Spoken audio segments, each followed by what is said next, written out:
কিন্তু তোমরা যে এখানে আগে ভাগে জুমার দিন এখানে আসছো, তোমরা যে আল্লাহর জন্য সময় করবে, তোমরা যে আল্লাহর জন্য সালাত আদায় করবে, আল্লাহর জন্য হজ পালন করবে, সিয়াম পালন করবে, এটা হলো তোমার প্রকৃত সম্পদ।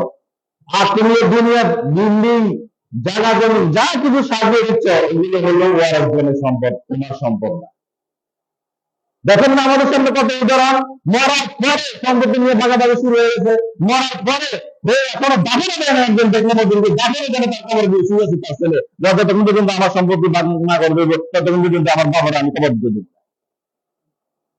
এগুলো তো আমাদের সামনে আল্লাহ দেখান, এগুলো আমার সামনে দেখান। এগুলো আপনার হালাল হারাম নিন্দা না করে, আল্লাহকে সময় না দিয়ে, আল্লাহকে সময় না দিয়ে আপনি যাদের জন্য বিল্ডিং উপর বিল্ডিং সাজাচ্ছেন, যাদের জন্য আপনি জমির উপর জমিন ক্রয় করতেছেন, যাদের জন্য আপনি ব্যাংক ব্যালেন্স সাজিয়ে দিচ্ছেন, কাল কিয়ামতের ময়দানে যখন সূর্যের মাথার উপরে আসবে, যখন মানুষের মাথার মগজগুলো বাতের খানার মধ্যে টক বক করতে থাকবে, সূর্য যখন এভাবে 1 মাইল উপরে থাকবে, এভাবে যদি থাকবে, সূর্য যখন মাথার মগজগুলো টক বক করতে থাকবে, মানুষ ছোটাছুটি করবে, তার কি অবস্থা হবে?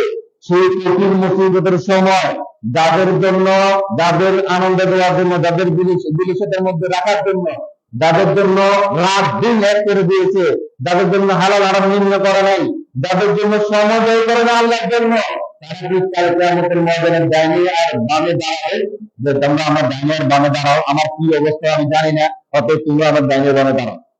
দাঁড়াবে?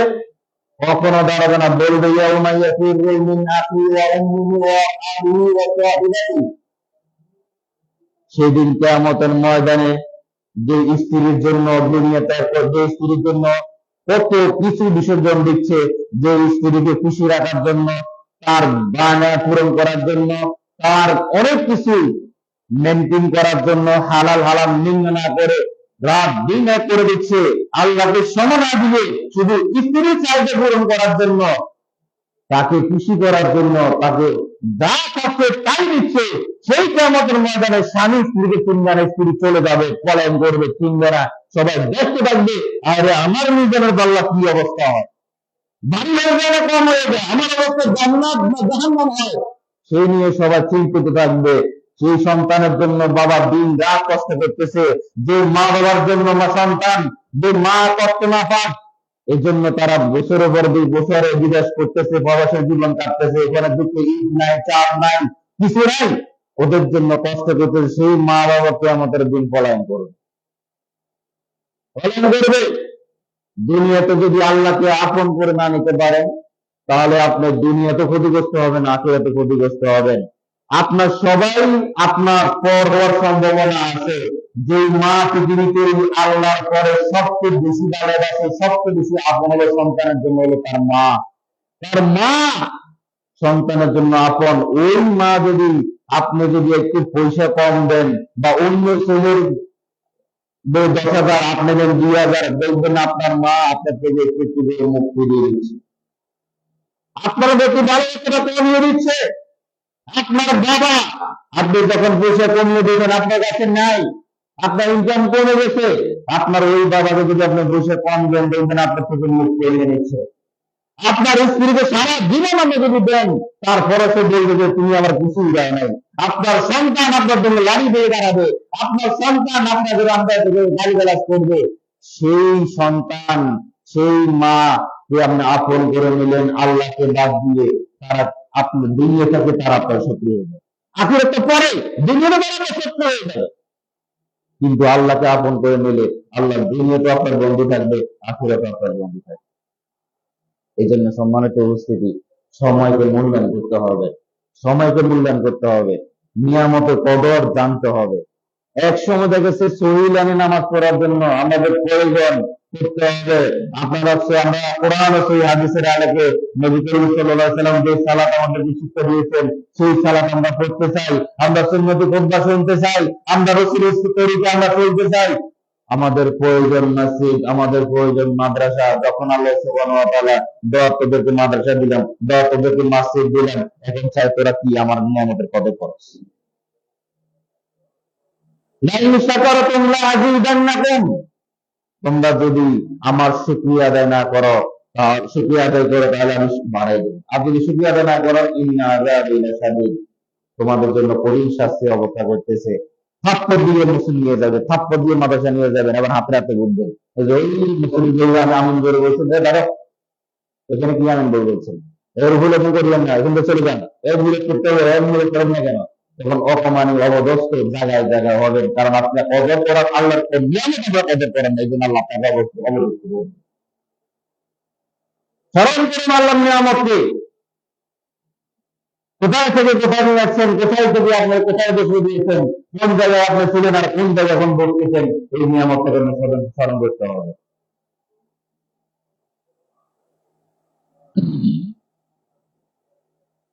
সম্মানিত উপস্থিতি, সময় কমে যাচ্ছে, আজকে আমরা দেরি হয়ে যাবে, একটু 10-15 মিনিট হলে দেরি হয়ে যাবে, ক্ষমার নজরে দেখবেন।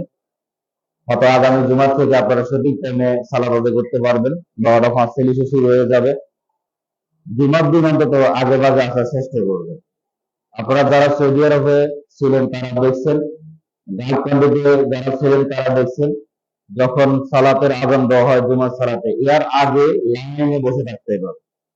তারা সূরাতুল কাহাফ পড়তো, কোরআন দিয়ে সূরাতুল কাহাফ পড়তো, আযান হওয়ার আগে প্রস্তুত থাকতে তারা সূরাতুল কাহাফ পড়তো। নবী করিম সাল্লাল্লাহু আলাইহি ওয়াসাল্লাম বলেছেন, যে ব্যক্তি জুমার দিনে সূরাতুল কাহাফ পড়বে, এই জুমা থেকে আগামী জুমা পর্যন্ত এই মধ্যবর্তী দিনগুলোর মধ্যে আপনার জীবনে, আপনার পরিবারে, আপনার সবকিছুকে আলোচনা নিয়োগ দিয়ে পরিপূর্ণ করে দিন। আপনি বাইরে থাকলে আপনি সূরাতুল কাহাফ পড়ার সুযোগ পাবেন না। আপনার স্ত্রী ডিস্টার্ব করবে, আপনার সন্তান ডিস্টার্ব করবে, দোকানে থাকলে আপনার কাস্টমার ডিস্টার্ব করবে, রাস্তায় থাকলে আপনার বন্ধু ডিস্টার্ব করবে, কিন্তু এই মসজিদে থাকলে কেউ ডিস্টার্ব করবে না, কারণ মসজিদ হলো ইবাদতের কারখানা। আপনি যতক্ষণ এখানে সমতা কাটাবেন ততক্ষণের মঙ্গল, আর যতক্ষণ আপনি বাজারে কাটাবেন ততই আপনার জন্য অমঙ্গল। কারণ আল্লাহর গজব কখনো আসে ঠিক নেই, কারণ পৃথিবীর সবচেয়ে নিকৃষ্ট জায়গা হলো বাজার, আর এই নিকৃষ্ট জায়গায় আমরা রাত দিন একটা করে দিচ্ছি। বাংলাদেশে অন্যান্য দেশের তুলনায় বাংলাদেশে লাইলাতুল কদরের ৬০ দশকে বাংলাদেশের মানুষগুলি মার্কেটে এত সমকারা, যেটা অন্য অন্য দেশে কোনো নেই। স্বামী তাকে বিদেশে হাজার হাজার লক্ষ টাকা বোর হাতে তুলিয়ে দিচ্ছে, মার হাতে তুলিয়ে দিচ্ছে, যান বাজার করেন, জন্মে ইচ্ছা করেন। উনি ওনার স্ত্রী রাতের মাগরিব সালাতের পর মার্কেটে গেছে, আসছে ১টা বাজে, লাইলাতুল কদর কোথায়? ওনার লাইলাতুল কদর উনি তো কারণ উনি মার্কেটে এক দোকান থেকে আরেক দোকান ঘুরছে, আরেক দোকান থেকে আরেক দোকান ঘুরছে, তার লাইলাতুল তালাশ করার কি তৌফিক আছে? তৌফিক দিবে আল্লাহ তাকে। যার পরাচরণা, যার পয়সা, সেই মার্কেটে মারা ঘুরতেছে, সেই দায়িত্বকে আল্লাহ সুবহানাহু ওয়া তাআলা কখনো জান্নাতে দিবেন না। কখনো জান্নাতে যাবে না, যে তার পরিবারের অসুবিধা মেনে নেয়, যার স্ত্রীর অসুবিধাকে মেনে নেয়, স্ত্রীর দিকে অসুবিধার দিকে ফিরে দিচ্ছে, তাদের দিকে ফেলে দিচ্ছে। নবী করিম সাল্লাল্লাহু আলাইহি ওয়াসাল্লাম অন্য হাদিসে বলেছেন, তার জন্য জান্নাত হারাম। তিন ব্যক্তির জন্য জান্নাত হারাম। এক, মুজরিমুল খামার, যারা নিয়মিত নেশাদার দ্রব্য পান করবে। দুই, আল আকিল, যারা পিতামাতার অবদ্ধ সন্তান। তিন, আদ-দায়ুস আল্লাযীনা ইয়াফিরুনা মিন আহলিল খাবাইস। এই তিন শ্রেণীর জন্য জান্নাত হারাম।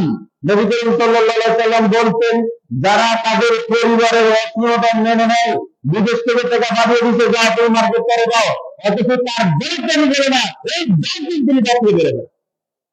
এই 10 দিন তুমি আল্লাহ লাইলাতুল কদর তালাশ করবে, তুমি মুসলমান বসে থাকবে, বের নামাজ আদায় করবে, এই 10 দিন তুমি মার্কেট করতে যাবে।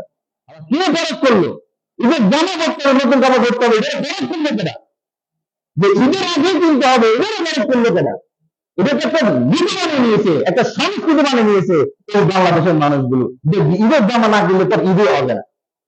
আসলে মানুষের খবর নাই, যারা সারা দিন সারা রাত ধরে আল্লাহর ইবাদত করেছে, সত্যিকার রমজান বানাবে, আসলাম পালন করছে, সত্যিকার লাইলাতুল কদর পালন করছে, তাদের কোনো ঈদের খবর নেই।